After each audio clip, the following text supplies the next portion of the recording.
ಸೋಮವಾರ ಬೆಳಿಗ್ಗೆ ಎಲ್ಲಿ ಹೊರಟ್ವಿ ಅಂದ್ರೆ ಅದೇ ನೋಡ್ರಿ ಶ್ರೀ ಚನ್ನಬಸವೇಶ್ವರ ದೇವರ ದರ್ಶನ ಮಾಡಕ್ಕೆ ನಾವು ಹೊರಟ್ವಿ ಉಳುವಿಗೆ. ಮಧ್ಯದಲ್ಲೇ ದಾಂಡೇಲಿ ಮಸ್ತಾಗಿ ಮಜಾ ಮಾಡಿದ್ವಿ. ಅದು ಹೆಂಗಪ್ಪ ಅಂದ್ರೆ ಗೋಕಾಟ್ ಗೇಮ್ ಮಸ್ತಾಗಿತ್ತು. ದಾಂಡೇಲಿಗೆ ಹೋಗುವಾಗ ಎಷ್ಟು ಮಂಜು ಅಂದ್ರೆ ಅವಾಗ ಅನ್ಸಕತ್ತಿತ್ತು ನಮ್ಗೆ. ಒಂದು ಹಾಡು ನೆನಪಾಗೋದು ಅಂದ್ರೆ ಯಾವುದಪ್ಪ ಅಂದ್ರೆ ಇಬ್ಬನಿ ತಬ್ಬಿದ ಇಳೆಯಲಿ ಅನ್ನೋ ಹಾಡ್ರಿ. ಆಮೇಲೆ ಮುಂಜಾನೆ ಬೆಳಗ್ಗೆ ಎದ್ದು ಹೋಗೋದು ಏನು ಮಜಾ ಅಂತೀರಿ. ಅದರ ಮಂಜನ್ಯಾಗ ಗಾಡಿ ಹೋಗೋಕತ್ತಿತ್ರಲ್ಲ ಅದ್ರ ಜೊತೆ ಹಾಡುಗಳು ಹಾಕೊಂಡು ಕೇಳೋ ಮಜಾನೇ ಬೇರೆ ನೋಡ್ರಿ. ಮಸ್ತ್ ಮಂಜರಿ ಗ್ರೀನ್ರಿ ಎಂಜಾಯ್ ಮಾಡ್ಬೇಕಂದ್ರೆ ಹಿಂಗೆ ಸಣ್ಣ ಟ್ರಿಪ್ ಹೋಗ್ಬೇಕು ನೋಡ್ರಿ. ಅಲ್ಲಿ ಕಾಡಿನ ಥರ ಇದ್ದರೂ ಕೂಡ ಅಲ್ಲಿ ಸೊಬಗು ಚಿಲಿಪಿಲಿ ಅನ್ನೋ ಕಲರವ ಕೇಳಿ ನಮ್ಗೆ ಎಷ್ಟು ಸಮಾಧಾನ ಆತಂದ್ರೆ ರೀ.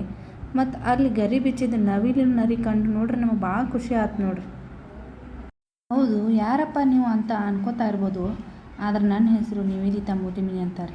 ನನ್ನ ಮಗ ನನ್ನ ಯಜಮಾನ್ರು ಒಂದು ಟ್ರಿಪ್ ಪ್ಲ್ಯಾನ್ ಮಾಡಿದ್ರು ರೀ. ಅದ ನೋಡ್ರಿ ಬೆಳಗಾವಿ ಟು ಉಳುವಿ. ಬಟ್ ಅದ್ರಾಗ ಮಕ್ಕಳಿಗೆ ಯಾವ್ದಾರ ಗೇಮ್ ಇದ್ರೆ ಇಷ್ಟ ಅಲ್ರಿ. ಹಾಗಾಗಿ ನನ್ನ ಮಗನಿಗೂ ಗೋಕಾಟ್ ಅಂದ್ರೆ ಭಾಳ ಇಷ್ಟ ನೋಡ್ರಿ. ಹಾಗಾಗಿ ಅದಕ್ಕೆ ನಾವು ಎಲ್ಲಿ ಹೋದ್ವು ಅಂದ್ರೆ ದಾಂಡೇಲಿಗೆ ಹೋದ್ವು ರೀ. ಇದು ಯಾವ ಗಿಡ ಅಂತ ಕಮೆಂಟ್ ಮಾಡಿರಿ.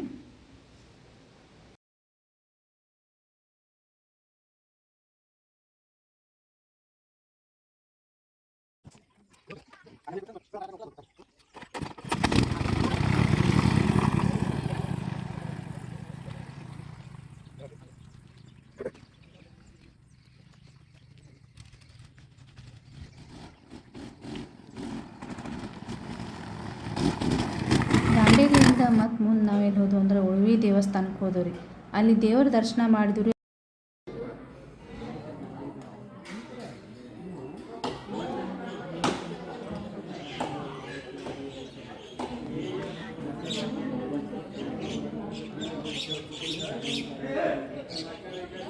ಉಳುವಿಯಿಂದ ಭಾಳ ದೂರ ಇರಾಕಿದ್ರಿ ಗೋಕರ್ಣ.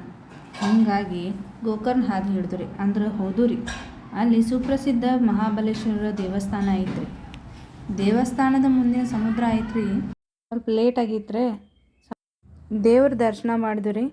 ಆಮೇಲೆ ಅಲ್ಲಿ ಸಮುದ್ರದಂತೆಲ್ಲ ಒಂದು ಸ್ವಲ್ಪ ಟೈಮ್ ಸ್ಪೆಂಡ್ ಮಾಡಿದ್ವಿ. ಗೋಕರ್ಣ ಅಂದ್ರೆ ಹಸುವಿನ ಕಿವಿ ರೀ.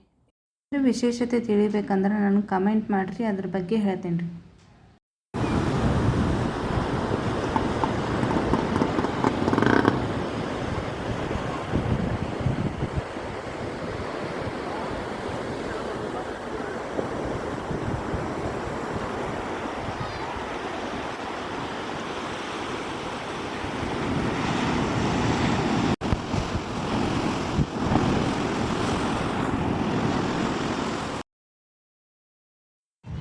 ನೆಕ್ಸ್ಟ್ ಡೇ ಇನ್ ಬೀಚ್ದಾಗ ಇರೋಬ್ರು ಆಟ ಆಡಿದ್ರೆ ಸ್ವಲ್ಪ ಶಾಪಿಂಗ್ ಮಾಡಿದ್ವಿ.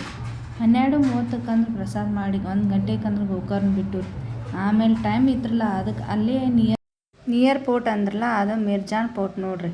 ಎಷ್ಟು ಮಸ್ತ್ ಇತ್ತಂದ್ರೆ ಕರೆ ನಾವು ಅದನ್ನು ಭಾಳ ಮಿಸ್ ಮಾಡ್ಕೊಂಡ್ರಿ. ಯಾಕಂದ್ರೆ ಭಾಳ ಬಿಸಿಲಾಗ ಹೋದ್ರಿ ನಾವು. ಹಿಂಗಾಗಿ ಬಿಸಿಲ್ನಾಗ ನಮ್ಗೆ ತಿರ್ಗಾಡೋಕ್ಕಾಗಲಿಲ್ಲ. ಅದಕ್ಕೆ ಒಂದು ವೀಡಿಯೋನೂ ತೊಗೊಳಕ್ಕಾಗಲಿಲ್ಲ ನಮಗೆ. ಇದನ್ನ ಸಂಜೆಗೆ ಪ್ಲ್ಯಾನ್ ಮಾಡಿದ್ರೆ ಚಲೋ ಆಕ್ಕಿತ್ರಿ. ಬಿಸಿಲು ಆ ನಮ್ನಿ ಇತ್ತು ನೋಡ್ರಿ. ಬಿಸಿಲು ನೋಡಿ ನಾವೇನು ನೋಡ್ಕೊಂಡಿದ್ವಿ ಅಂದ್ರೆ ಭಾಳ ಬಿಸಿಲು ತಡ್ಕೊಳಕ್ಕಾಗಲ್ರಿ. ಅಂದ್ರೆ ಮಳೆ ಬಿದ್ದರೆ ಭಾಳ ಚಲೋ ಆಕತ್ತಲ್ಲ ಅಂತ ಅನ್ಕೊಂತ ಬರತ್ತಿದ್ವಿ. ಮಳೆ ಬಂದ ಬಂತು. ಮಳೆ ಹಂಗೆ ಬಂದು ಹಂಗೆ ಹೋಗ್ಲಿಲ್ಲ, ಜೋರ್ಸ ಬಂದ್ಬಿಡ್ತು.